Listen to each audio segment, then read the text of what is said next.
السلام عليكم ورحمة الله وبركاته أصحابتي وإذن سلامة وحان رجينا إنا في عنتين أصحاب الشيكة قابن ودير قلين هيان ربينا هالكن إذن كلو ذاقو مانتا إن شيكة وحي كسابسن تاي قبرنا إن وحول بأي اسكو دايداي ودن كان رشا إني هرمر إي كجارتو لكن نصيب درو وحول بأي كقولي سميسي وقبر دالين يراه شقا إي ريستي واي كقول دريستي ولي بدور شقو إن مركي دم وحا إي بلاودا إني ganacsi ay samaysato waliba dhowr ganacsi sidaas oo kale waa ay ku guul daraysatay marka waxay istirin nolosha hadda quus ayaa ka taagan tahay meel ay wax ka bilowda ayay garan weyse halka ay u dhaqaaqi lahayd ayay garan weyse adiga waa un qof quus istaagay markii dambe waxay iska go'aansatay inay waalidkeed ay u tagto oo ay u sheegto dhibaatadan haysata gurigooda ayay tagtay aabaheed ayaa joogo albaabka ka furay iyadoo weliba oynaysa waa uu isku duubay aaba maxaa kugu dhacu yiri waxay tiri aabo noloshan quus ka taaganahay dhibkaas ay haysto meel walba aan u dhaqaaqana albaabada way iga soo xirmaan waxaan sameeyana ma aqaano caqabado badan ayaa igu horyimi marka dhalinyarana ahay inaan horumar gaaraan rabaa waqtigeedii la joogaa laakiin wax walba waxaan u malaysaayo inay iga soo xirmayaan odaygu wuxuu yiri halkan iisii fadhiisay ayuu yiri waa uu fadhiisay waa uu baxay banaanka ayuu aaday dukaan ku yaala alaaba ayuu ka soo gatay waa uu soo laabtay weli iyadoo meesha fadhida wuxuu yiri aabo dhanka jikada ina maray iyada marka way yaabanta waxay isleedahay aabo waxaad buu sheegatay muu kaa dhagaysto oo mataqaanaa uu kaa tala siiyo oo waxa aad samayn lahayd waa dareemaysaa qofka markuu xaaladaas uu ku jiro wuxuu u baahan yahay qof si wanaagsan ula hadlo oo u dhimriya marka si iyadoo lacagaha jiidaysa ayay dhanka jikada u dhaqaaqday aabaheed ay raacday duqi gaas kuukar ayuu shiday 3 digsi ayuu midkiiba saaray biyo ayuu ku shubay biyo markay karkareen oo mid baradha ayuu ku riday midna waxa uu ku riday ukun midna qaxwo ayuu ku shubay abaan markay karkarayeen oo dabcan ay bislaadeen ayuu gabdhuhu ku yiri aaba bil tijaabi inay bislaadeen in kale fargeeta ayay soo qaadatay baradhadii ayay gelisay waxay tiri aaba waa uu bislaaday ukunta ayay fiiqday sidoo kale waxay tiraahday diyaar waaye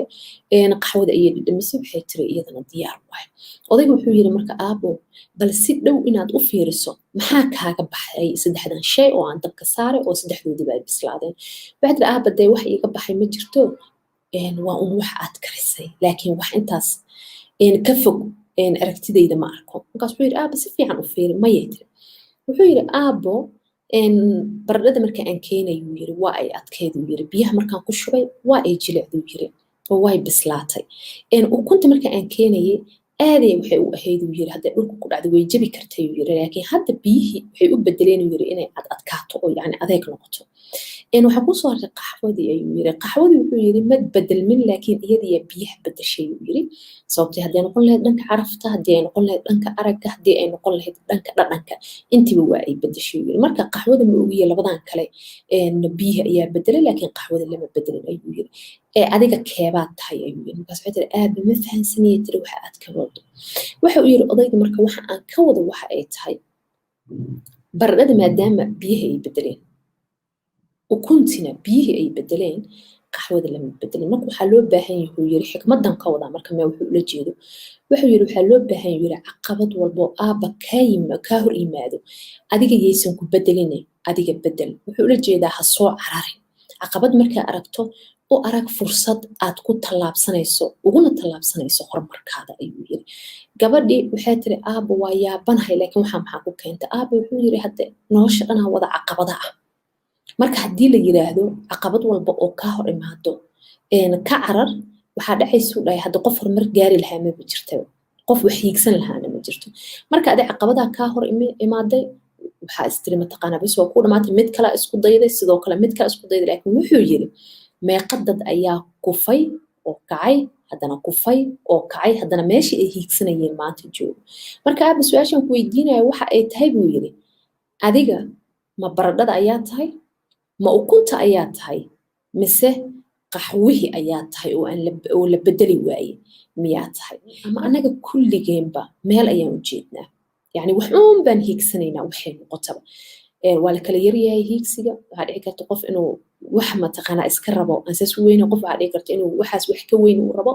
laakiin muhiimadda waxay tahay waxaad ogaataa maanta meesha aad taagan tahay ma taagnaanaysid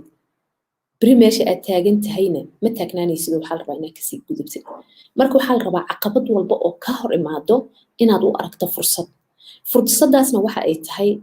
halka aad u socoto oo ah meesha aad hiigsanayso marka waxaa loo baahan yahay xikmadda duqaan inaan qaadano oo ah inaan isweydiino ma baradhaan ahay ma ukuna ahay mise qaxwihii ula loodin waaye ayaan ahay asxaabay waxaan filayaa inaad mataqaanaa aad ka faa'iidaysatiin qodobkan yarka ah ee xikmadda watay